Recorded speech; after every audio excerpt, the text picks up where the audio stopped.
আল্লাহর নবী সাল্লাল্লাহু আলাইহি ওয়াসাল্লাম আবু বকরকে জিজ্ঞেস করেন, ও আবু বকর, আপনি কি ঘুমান না? এখন তো গভীর রাত, আপনি এখনো ঘুমান নাই কেন? আপনি এখনো জেগে রয়েছেন কেন? রাসূল কারীম সাল্লাল্লাহু আলাইহি ওয়াসাল্লামের প্রশ্নের উত্তরে হযরত সিদ্দিক আকবর রাদিয়াল্লাহু তাআলা আনহু বলেন, ইয়া রাসূলুল্লাহ, ইয়া হাবিবাল্লাহ, আজ থেকে 4 মাস পূর্বে আমি যখন হিজরত করতে চাইছিলাম, আপনার কাছে অনুমতি চাইছিলাম, আপনি বলেছিলেন, আবু বকর, তুমি হিজরত করিও না, খুব অল্প সময়ের ভিতরে হিজরত করার হুকুম আসলে তুমি আমার সাথে হিজরত করবে। ইয়া রাসূলুল্লাহ, ইয়া হাবিবাল্লাহ, ওই 4 মাস আগে যেদিন আপনি আমাকে বলেছিলেন আপনার সাথে আমি হিজরতের সাথী হব, ওই দিন থেকে আমি আর কোনোদিন রাত্রি ঘুমাই নাই। কারণ আমি জানতাম দিনের বেলা আপনি হিজরত করবেন না, দিনের বেলা আপনাকে হিজরত করার হুকুম দেওয়া হবে না। দিনের বেলায় যদি আপনি হিজরত করেন, মক্কার কাফেররা আপনাকে বাধা দিবে, আপনাকে হিজরত করতে দিবে না। এজন্য আমি মনে মনে ধরে নিয়েছি, নিশ্চয় আল্লাহ রাব্বুল আলামিন আপনাকে রাত্রিবেলায় হিজরতের হুকুম দিবেন। আর আমি যদি আবু বকর ঘুমিয়ে যাই আর আপনি আমার দরওয়াজার মধ্যে এসে আওয়াজ করবেন, আমার দরওয়াজার মধ্যে আওয়াজ করবেন, আর আমি ঘুম থেকে উঠে দরওয়াজা খুলব, এই সময়ের মধ্যে কাফেররা যদি আপনাকে দেখে ফেলে আপনার জীবন হুমকির মুখে পড়ে যাবে। এজন্য আমি 4 মাস ধরে ঘুমাই নাই। 4 মাস ধরে ঘুমাই নাই। শুধু আমি না, হিজরত করার জন্য 2টা উট আমি ক্রয় করে রেখেছি। ওই যে তাকায় দেখেন, ওই উটগুলো পর্যন্ত আপনার অপেক্ষায় রয়েছে। আমি শুধু উট 2টা কিনে রেখে দেই নাই, আমি একজন পথ প্রদর্শক আব্দুল্লাহ ইবনে উরাইকাত নামক একজন ব্যক্তিকে, তাকে পারিশ্রমিক দিয়ে রেডি করে রেখেছে, যাতে সে আমাদেরকে সহজে অল্প সময়ে মক্কা থেকে মদিনায় নিয়ে যেতে পারে। রাসূল কারীম সাল্লাল্লাহু আলাইহি ওয়াসাল্লাম বলেন, ঠিক আছে, চলো যাওয়া যায়, বেশি সময় দেরি করা যাবে না, মক্কার কাফেররা চলে আসতে পারে। চলো চলো, দ্রুত আমরা বের হয়ে যাই। তারা পিছনের দরওয়াজা দিয়ে আল্লাহর নবী এবং হযরত আবু বকর রাদিয়াল্লাহু তাআলা আনহু বের হয়ে গেলেন। আব্দুল্লাহ ইবনে উরাইকাতকে সাথে নিয়ে যাইতেছেন। যাইতে গারে সাউর পর্যন্ত গিয়া সেখানে তিনারা অবস্থান করলেন। গারে সাউরের মধ্যে তিনারা আত্মগোপন করলেন। সেখানে তিনারা 3 দিন অবস্থান করেছেন। মক্কা থেকে চলতে চলতে গারে সাউরে চলে আসছে। গারে সাউরে আসার পরে সকালবেলা মক্কার কাফেররা যখন রাসূল কারীম সাল্লাল্লাহু আলাইহি ওয়াসাল্লামের ঘরের মধ্যে আক্রমণ করলেন, ঘরের মধ্যে যখন প্রবেশ করলেন, তারা ঘরের মধ্যে গিয়া যখন রাসূল কারীম সাল্লাল্লাহু আলাইহি ওয়াসাল্লামের চাদর মোবারক মাথা থেকে সরায় ফেলছে, তাকায় দেখে এখানে তো মুহাম্মদ নাই, এখানে তো আলী শুয়ে রয়েছে। ঠিক, হায় হায়, কি হলো এটা? মুহাম্মদ তো নাই, আলী, এই তুমি এখানে কেন? আলী রাদিয়াল্লাহু তাআলা আনহু ছিলেন বিচক্ষণ। তিনি বলেন, থাক, আমি থাকবো না তো কে থাকবে? আমার জায়গায় তো আমি থাকবো। হযরত আলী রাদিয়াল্লাহু তাআলা আনহু এই ধমক দেওয়ার সাথে সাথে কাফের মুশরিকরা দিক বিদিক ছুটাছুটি করা শুরু করে দিল। কোথায় গেল মুহাম্মদ কোন দিক দিয়ে চলে গেল? তারা মুহাম্মদ সাল্লাল্লাহু আলাইহি ওয়াসাল্লামের খোঁজে পাগলের মতো তন্ন তন্ন করে খোঁজা শুরু করলেন। আবু জাহেল রাসূল কারীম সাল্লাল্লাহু আলাইহি ওয়াসাল্লামকে ধরে দেওয়ার ব্যাপারে পুরস্কার ঘোষণা করলেন, যে মুহাম্মদকে ধরে নিয়ে আসতে পারবে তাকে 100 লাল উট পুরস্কার দেওয়া হবে। সবাই, মক্কার ছোট বড় বৃদ্ধ যুবক সবাই মিলে দিক বিদিক ছুটাছুটি করা শুরু করে দিলেন। মুহাম্মদকে ধরতে পারলেই তো 100। কিছু মানুষ খুঁজতেছে, কোথায় গেল। কিছু মানুষ, তারা পদচিহ্ন বিশারদ ছিল, মানুষের পায়ের চিহ্ন দেখে বুঝে ফেলত যে এই পায়ের চিহ্নটা কার। তারা রাসূল আকরাম সাল্লাল্লাহু আলাইহি সাল্লামের পায়ের চিহ্ন খুঁজতে দেখতে দেখতে দেখতে দেখতে চিহ্ন মোতাবেক যাইতে যাইতে ওই গর্তের মুখ পর্যন্ত চলে আসছে। গর্তের মুখ পর্যন্ত চলে আসছে। হযরত সিদ্দিক আকবর রাদিয়াল্লাহু তাআলা আনহু বলেন, ওই বেঈমান কাফেররা যদি একটু নিচের দিকে মাথাটা ঝুঁকি দিয়ে উকি মেরে দেখত, তাহলে তারা সরাসরি রাসূল করিম সাল্লাল্লাহু আলাইহি ওয়াসাল্লামকে দেখতে পাইতো। কিন্তু আল্লাহ তাদের জেহেনকে ঘুরাইয়ে দিছে, আল্লাহ তাদের মস্তিষ্ককে ঘুরাইয়ে দিছে, এজন্য নিচের দিকে তাকাইতে হবে এটাও তারা বুঝে গেছে। তারা সেখানে গিয়ে আর কোনো পায়ের চিহ্ন না পেয়ে তারা নিরাশ হয়ে বাসায় চলে আসছে। আল্লাহর নবী বিশ্ব নবী রাহমাতুল লিল আলামিন সাল্লাল্লাহু আলাইহি ওয়াসাল্লাম যখন প্রকাশ্যে দ্বীনের দাওয়াত দেওয়া শুরু করলেন, মানুষদেরকে দ্বীনের প্রতি আহ্বান করা শুরু করলেন। 3 বছর পর্যন্ত গোপনে গোপনে দাওয়াত দিলেন। 4th বছর থেকে যখন প্রকাশ্যে দাওয়াত দেওয়া শুরু করলেন, কাফেররা আপনার আমার কলিজার টুকরা দো জাহানের বাদশাহ, মানবতার মুক্তির মহানায়ক জনাবে মুহাম্মদুর রাসূলুল্লাহ সাল্লাল্লাহু আলাইহি ওয়াসাল্লামের উপরে জুলুম অত্যাচার করা শুরু করলেন। সাহাবায়ে কেরামের উপরে জুলুম করলেন, অত্যাচার করলেন। সমস্ত সাহাবায়ে কেরামদেরকে জুলুম করা শুরু করলেন। কাউকে রৌদ্রের মধ্যে, রৌদ্রের প্রখরতার মধ্যে, উত্তপ্ত বালুর মধ্যে, গরম পাথরের মধ্যে বেঁধে রাখা শুরু করলেন। সাওয়ারির পিছনে দড়ি দিয়ে, রশি দিয়ে তাদেরকে বেঁধে দিয়ে সাওয়ারিকে চালায় দেওয়া শুরু করলেন। গরম তেলের মধ্যে, গরম পানির মধ্যে সাহাবায়ে কেরামদেরকে বিভিন্ন রকমের অত্যাচার করা শুরু করলেন। এই অত্যাচার সাহাবায়ে কেরাম সহ্য না করতে পেরে তারা হাবশার দিকে হিজরত করলেন। হাবশার দিকে হিজরত করার পরে প্রথমবার হিজরত করলেন, দ্বিতীয়বার হিজরত করলেন। এমন এক পর্যায়ে এসে ইসলামের 7ম বছরে সমস্ত কাফেররা ঐক্যবদ্ধ হয়ে সিদ্ধান্ত নিল মুসলমানদের সাথে বনু হাশেম, বনু মুত্তালিবের সাথে সমস্ত প্রকারের সম্পর্ক ছিন্ন করা হবে। বনু হাশেম এবং বনু আব্দুল মুত্তালিবের সাথে সর্বপ্রকারের সম্পর্ক ছিন্ন। তাদের সাথে কেউ কোনো জিনিস ক্রয় বিক্রয় করবে না, কথাবার্তা বলবে না, লেনদেন করবে না, বিয়ে শাদী হবে না, কেউ তাদের বংশে মেয়ে দিবে না, তাদের বংশ থেকে কেউ মেয়ে নিবে না। এরকম করে তাদেরকে যখন বয়কট করে ফেললেন, বয়কট করার পরে 3 বছর তিনারা শিয়াবে আবি তালেবের মধ্যে ছিল। সবাই 3 বছর অনেক কষ্ট, এমন কষ্ট তাদের, ক্ষুধার তাড়নায় কি করবে, তারা গাছ, তরু, লতা, পাতা এই সব খেয়ে থেকেছে। সেখান থেকে মুক্তি পাওয়ার পরে যখন রাসূল করিম সাল্লাল্লাহু আলাইহি ওয়াসাল্লামকে মদিনার দিকে হিজরত করার অনুমতি দেওয়া হলো, সমস্ত সাহাবায়ে কেরাম গোপনে গোপনে মদিনার দিকে হিজরত করে চলে আসলেন।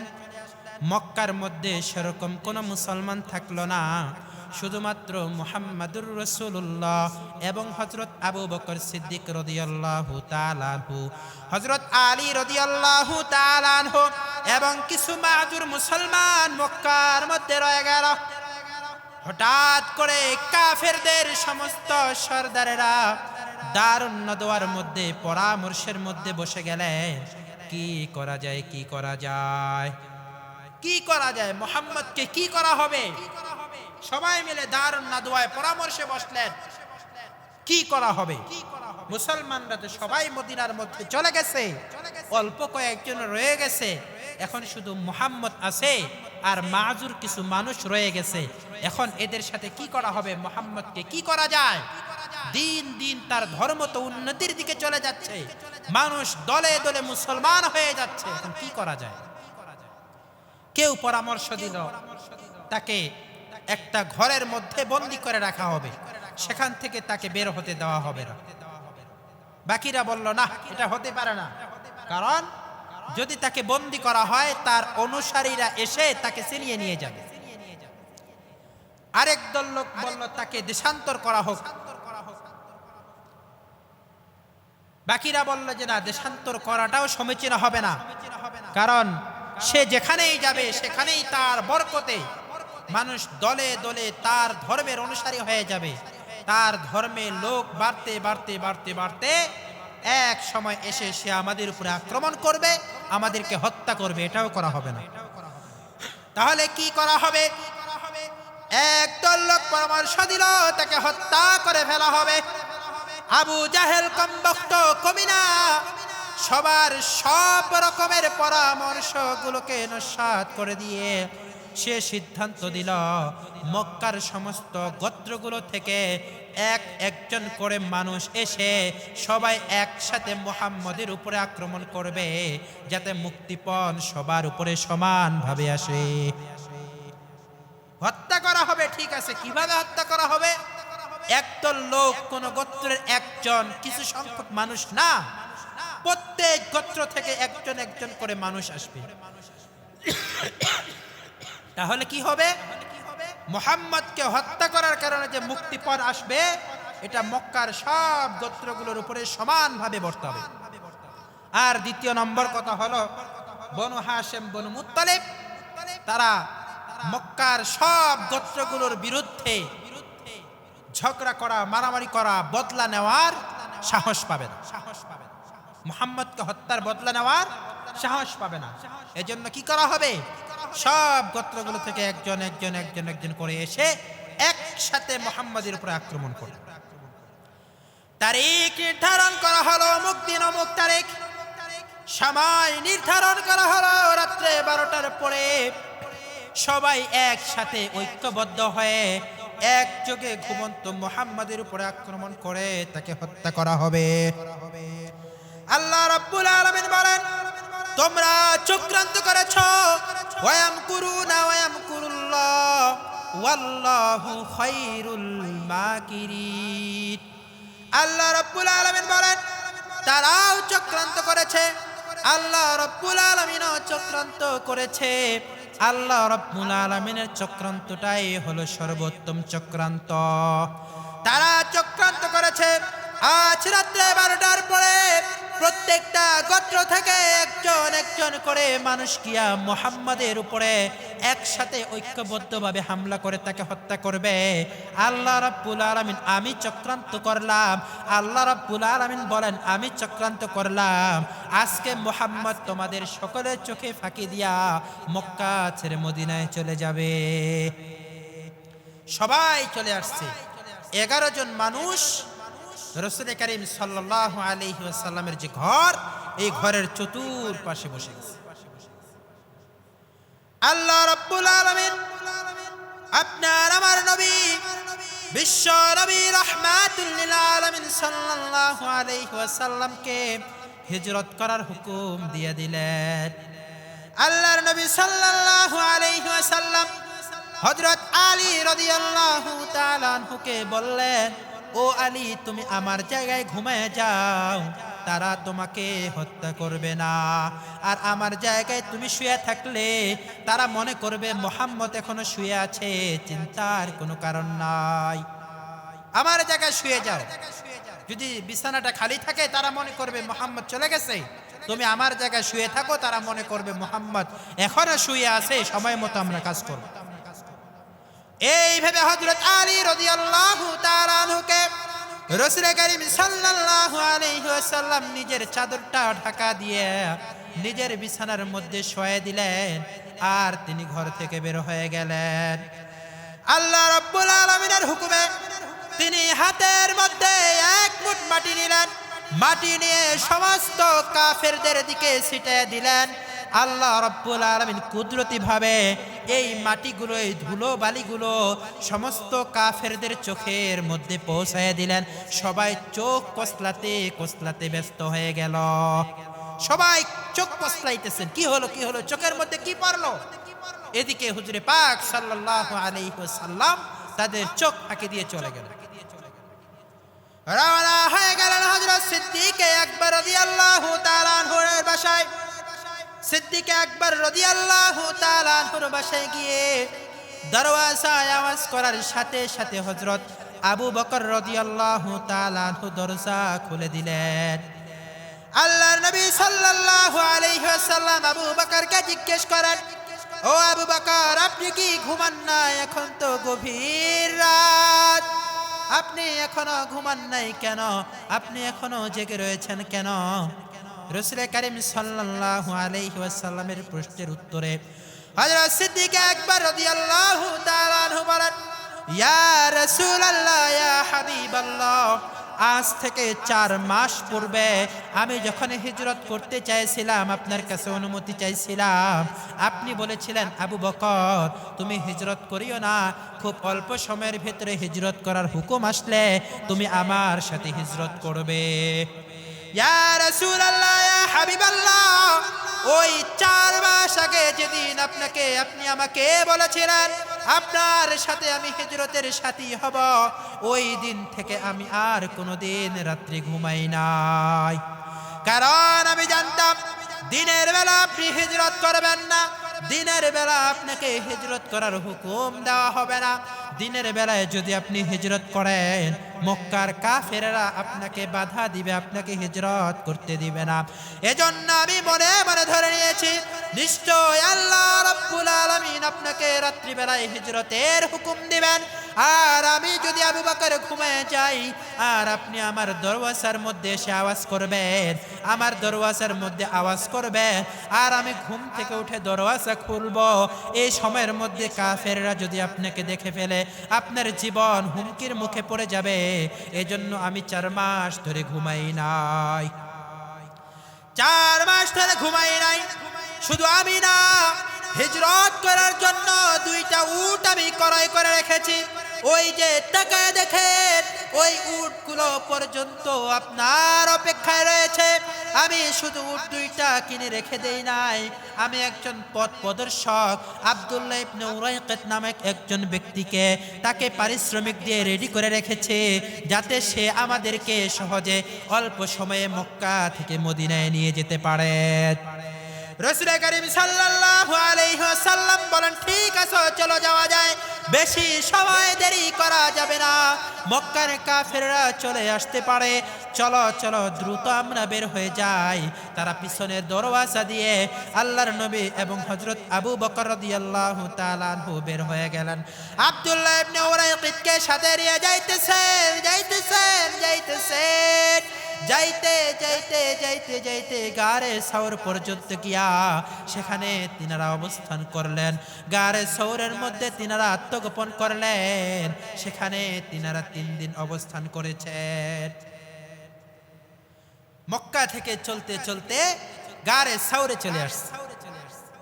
গারে সাওরে আসার পরে সকালবেলা মক্কার কাফেররা যখন রাসূল করিম সাল্লাল্লাহু আলাইহি ওয়াসাল্লামের ঘরের মধ্যে আক্রমণ করলেন, ঘরের মধ্যে যখন প্রবেশ করলেন, তারা ঘরের মধ্যে গিয়া যখন রাসূল করিম সাল্লাল্লাহু আলাইহি ওয়াসাল্লামের চাদর মোবারক মাথা থেকে সরায় ফেলছে, তাকায় দেখে এখানে তো মুহাম্মদ নাই, এখানে তো আলী শুয়ে রয়েছে। ঠিক হায় হায়, কি হলো এটা? মুহাম্মদ তো নাই, আলী, এই তুমি এখানে কেন? আলী রাদিয়াল্লাহু তাআলা আনহু ছিলেন বিচক্ষণ। তিনি বলেন, আমি থাকবো না তো কে থাকবে, আমার জায়গায় তো আমি থাকবো। হযরত আলী রাদিয়াল্লাহু তাআলা আনহু এই ধমক দেওয়ার সাথে সাথে কাফের মুশরিকরা দিক বিদিক ছুটাছুটি করা শুরু করে দিল। কোথায় গেল মুহাম্মদ কোন দিক দিয়ে চলে গেল? তারা মুহাম্মদ সাল্লাল্লাহু আলাইহি ওয়াসাল্লামের খোঁজে পাগলের মতো তন্ন তন্ন করে খোঁজা শুরু করলেন।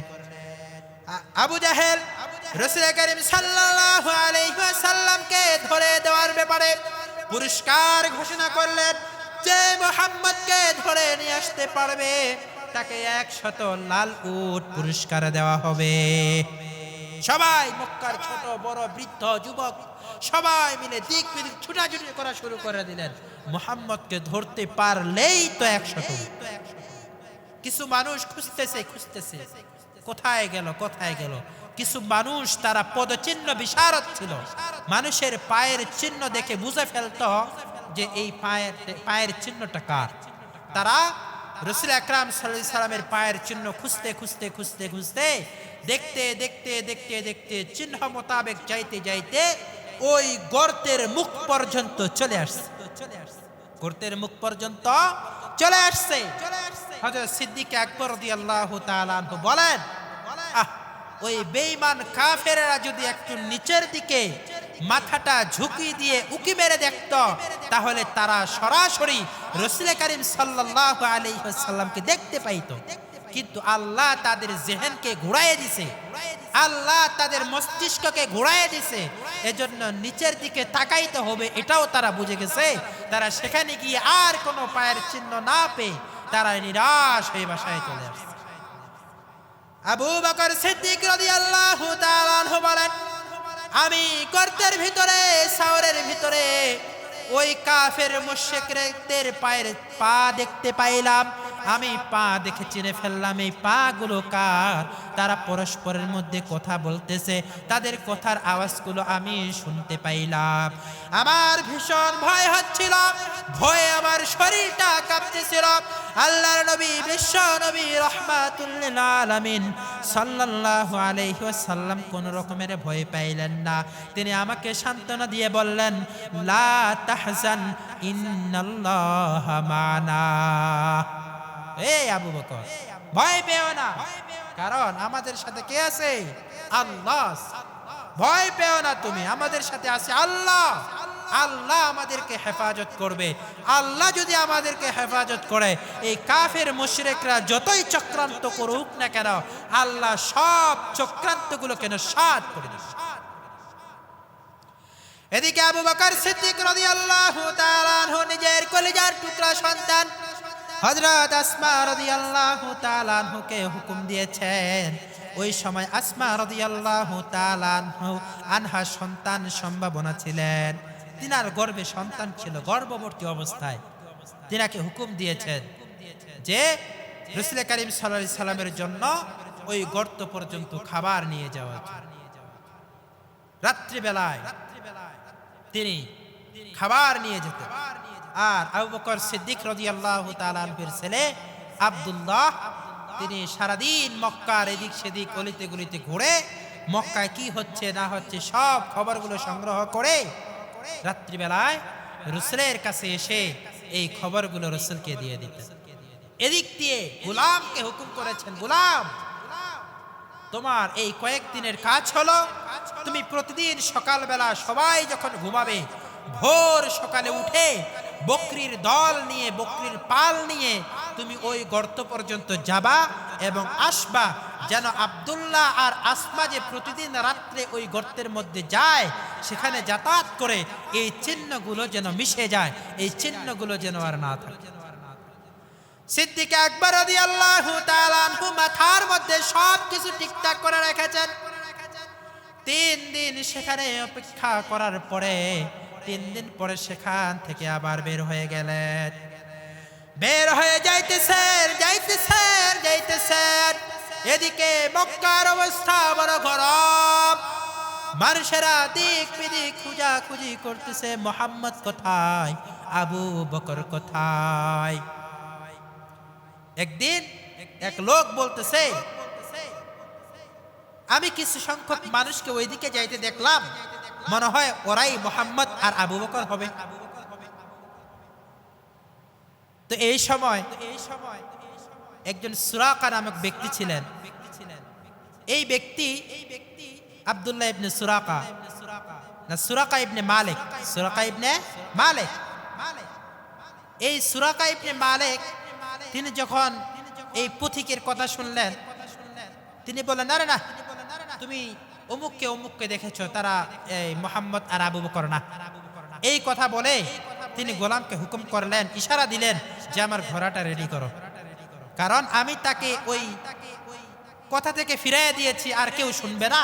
আমি আমার ঘোড়া নিয়ে, সাওয়ারি নিয়ে এখন মুহাম্মদকে তাড়া করব, ধরে নিয়ে আসতে পারলেই তো পুরস্কার। সুরাকা ইবনে মালিক যাইতে তারা মুহাম্মদ সাল্লাল্লাহু আলাইহি ওয়াসাল্লামের এত কাছে চলে গেলেন, এত নিকটে চলে গেলেন। সুরাকা ইবনে মালিক বলতেছে, আমি মুহাম্মদ সাল্লাল্লাহু আলাইহি ওয়াসাল্লামের কুরআনুল কারীমের তিলাওয়াতের আওয়াজ পর্যন্ত শুনতে পেয়েছি, তিলাওয়াতের আওয়াজ পর্যন্ত শুনতে পেরেছি, আর এত কাছে চলে গেছি। কিন্তু হঠাৎ করে যাইতে যাইতে আমার যে সাওয়ারিটা ছিল এই সাওয়ারিটার পা হঠাৎ করে মাটির নিচে দেবে গেল। হঠাৎ করে সাওয়ারিটার পা মাটির নিচে দেবে গেল। দেবে যাওয়ার পরে অনেকক্ষণ ধরে এই সাওয়ারিটাকে পিটাইতেছি, কিন্তু সে উঠতে পারতেছে না। সে অপারগতা প্রকাশ করতেছে, সে এখান থেকে মুক্তি পাচ্ছে না। আমি মুহাম্মদ সাল্লাল্লাহু আলাইহি ওয়াসাল্লামের কাছে ক্ষমা চাইলাম, নিরাপত্তা চাইলাম এবং তাদেরকে নিরাপত্তা দিলাম। তাদের খবর কাউকে বলবো না বলে তাদের সাথে আমি প্রতিশ্রুতি দিলাম। দেওয়ার পরে মুহাম্মদ সাল্লাল্লাহু আলাইহি ওয়াসাল্লাম আমাকে মাফ করে দিলেন। আমার সাওয়ারির সাথে সাথে গর্ত থেকে বের হয়ে গেলেন। যখনই আমার সাওয়ারির পা গর্ত থেকে বের হয়েছে, সাথে সাথে দেখলাম এই সাওয়ারির পায়ের গোড়া থেকে এক ধরনের ধোঁয়া বের হয়ে আসমানের দিকে চলে গেল। এটা ছিল রাসূলের মুজিজা। সুরাকা ইবনে মালিক বলে, আমি এটার বিনিময় স্বরূপ তাদেরকে জিনিসপত্র দিতে চাইলাম, কিছু সামগ্রী দিতে চাইলাম। তারা আমার এই সামগ্রীগুলো গ্রহণ করলো না, বরং আমাকে বলল, তুমি আমাদের ব্যাপারে কাউকে কোনো কিছু বলবে না, এটাই আমাদের জন্য যথেষ্ট। এই বলে তিনারা চলে গেলেন। যাইতে যাইতে যাইতে যাইতে খাবার নাই, খাবার যা ছিল সব শেষ হয়ে গেছে।